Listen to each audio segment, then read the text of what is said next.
In this guide, I'm going to show you guys how to fix iOS 27 public beta update not showing on iPhone. Let's get started. First, ensure you have stable internet connection. Avoid using mobile data during this process because it may cause errors and the public beta update may not appear properly in the software update.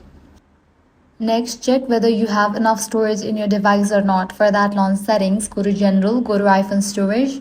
If you do not have enough storage, delete or offload the unused apps. Now, another common reason why the update does not appear is the beta updates option is missing from your device.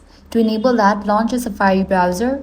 Now type in beta.apple.com. You'll be directed to this kind of page. Now here, click on the option Sign In. Provide your Apple ID's credentials and log into your account. Once logged in, navigate to this section of iOS, then scroll down. You're gonna find the option of Enroll your iOS device. Click on that. Now scroll down, click on the option Open Beta Updates. You will be directed to the settings in your device. Now you will be able to find iOS 27 public beta. You can check in for that.